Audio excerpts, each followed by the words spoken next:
नमस्कार, आप देख रहे हैं एवन न्यूज। मैं हूं आपके साथ साक्षी। आइए रुख करते हैं तमाम बड़ी खबरों की ओर। इटावा पुलिस ने साय बाजरा अभियान के तहत बड़ी कार्रवाई करते हुए फर्जी कंपनी एग्रोमार्ट के नाम पर किसानों और व्यापारियों से ऑनलाइन ठगी करने वाले अंतर्राज्यीय गिरोह का भांडाफोड़ किया है। साइबर सेल और थाना सिविल लाइन पुलिस ने संयुक्त ऑपरेशन में सरगना समेत 4 छात्रों को गिरफ्तार किया है। क्या था पूरा मामला? एसएसपी ब्रजेश कुमार श्रीवास्तव के निर्देश पर 11 अगस्त 2026 को एनसीआरपी प्रतिबंध पोर्टल की शिकायतों की जांच की गई। पता चला कि जम्मू कश्मीर, ओडिशा, बिहार, तेलंगाना, महाराष्ट्र, पश्चिम बंगाल के अधिकांश पीड़ित सरसों मक्का के व्यापारी हैं। गिरोह का सरगना प्रतीक सक्सेना इंडिया मार्ट से व्यापारियों के नंबर निकालता था और फिर 5 फर्जी कंपनियों के जरिए सस्ते दाम पर अनाज देने का झांसा देता। खुद को कर्मचारी प्रोपराइटर बताकर 20 बैंक खाते खुलवाए। आपूर्ति के नाम पर 50-60% एडवांस मंगवाकर चेक एटीएम से पैसा निकाल लेते और फिर दोबारा पैसे मांगते। पैसे न देने पर जान से मारने की धमकी भी देते। एनसीआरपी पर इस गिरोह के खिलाफ 25 शिकायतें, लगभग 45 लाख की ठगी, संदिग्ध खातों में 7 करोड़ 10 लाख का लेन देन मिला है। गिरफ्तार अभियुक्त में प्रतीक सक्सेना 34 वर्ष, हरिपुरम कॉलोनी सिविल लाइन, विकास दीक्षित 28 वर्ष, नवाइश पांडाल सिविल लाइन, आकाश बाथम 22 वर्ष, रामनगर फ्रेंड्स कॉलोनी, प्रवेश कुमार 29 वर्ष, कचगवा इकदिल शामिल है। प्रतीक पर पहले से 4 अन्य केस दर्ज हैं, जिनके कब्जे से 5 डेस्कटॉप, 1 लैपटॉप, 2 प्रिंटर, 13 मोबाइल, फर्जी मोहर, 2000 विजिटिंग कार्ड, अनाज के sample, debit card, chequebook, 6 SIM और ठगी की रकम से खरीदी गई 1 कार बरामद की गई है। थाना सिविल लाइन में बीएनएस व आईटी एक्ट में केस दर्ज कर दिया गया है। एसएसपी ने टीम को 25,000 का इनाम दिया। द्वारा 4 अभियुक्तों को फ्रॉड करने के आरोप में पकड़ा गया है। ये पूरा मामला क्या है? देखिए, साइबर ठगों के विरुद्ध एक महाअभियान साइबर नाम से चलाया जा रहा है पुलिस महानिदेशक महोदय द्वारा।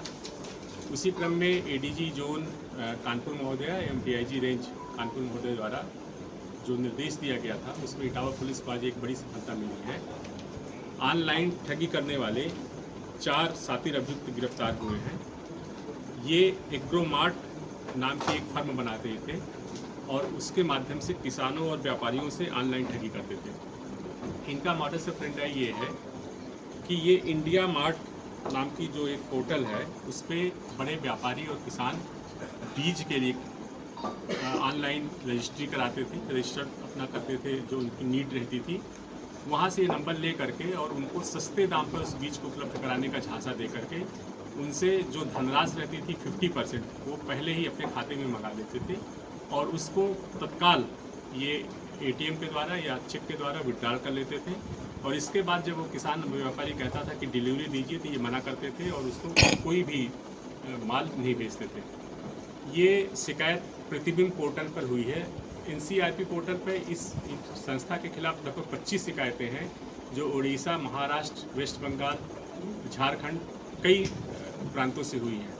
उसमें जो 4 नंबर हम लोगों को मिले थे, उसको हमारी जो साइबर जनपदीय साइबर सेल है, वो एसपी क्राइम के नेतृत्व में उन्होंने उसको डेवलप किया और यहाँ तक पहुँचे हैं। इन्होंने अगर इनके खातों को देखें तो लगभग 20 से अधिक इन्होंने खाते बना रखे हैं, जिसमें पिछले कुछ वर्षों में 4 से 5 करोड़ रुपए का ट्रांजैक्शन हुआ है। इन्होंने अपना जुर्म भी स्वीकार किया है।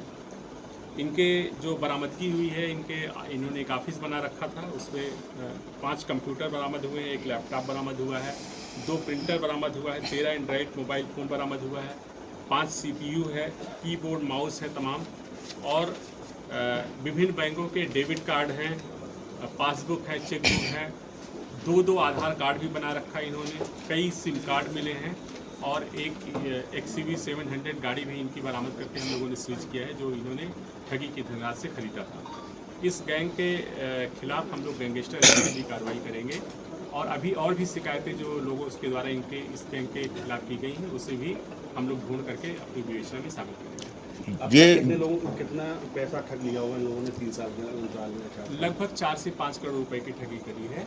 हम लोगों ने सभी खाते सीज करा लिए हैं और गैंगस्टर एक्ट के अंतर्गत हम लोग कार्रवाई करेंगे और जो इन्होंने अपराध से अर्जित संपत्ति है उसका जब्तीकरण करेंगे। साइबर फ्रॉड करने वाले जो 4 आरोपी कब से अपना बुक कर रहे थे फ्रॉड?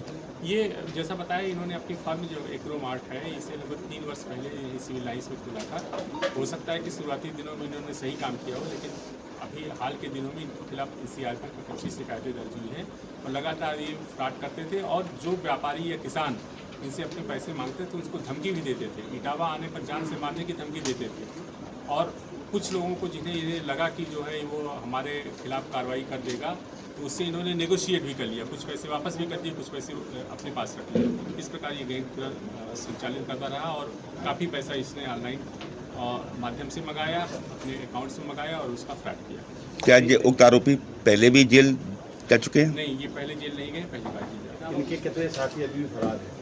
हाँ, अभी हम लोग जो है जो इसके कुछ पार्टनर्स हैं उनके खिलाफ भी कार्रवाई करेंगे और जो इनके कहीं अन्य डिस्ट्रिक्ट में इन्होंने बनाया होगा अपने एजेंट को, तो उन्हें भी पता करके उनके खिलाफ भी कार्रवाई करेंगे। क्या कोई ऐसे लोग भी हैं जो बैंक से जुड़े हुए लोग हैं इसमें गैंग में शामिल?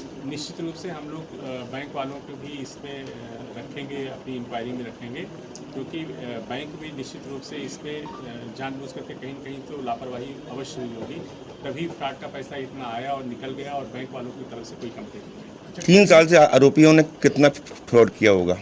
मैंने बताया आपको 4 से 5 करोड़ रुपए का ट्रांजैक्शन है, उसमें कितना फ्रॉड हुआ होगा वो विवेचना कर। टीम को कुछ इनाम भी 25,000 रुपये का जनपदीय साइबर सेल की टीम को हम लोगों ने दिया है, नगद धनराशि में प्रेस कर दिया गया है। फिलहाल खबरों में इतना ही। तमाम खबरों के लिए बने रहिए हमारे साथ।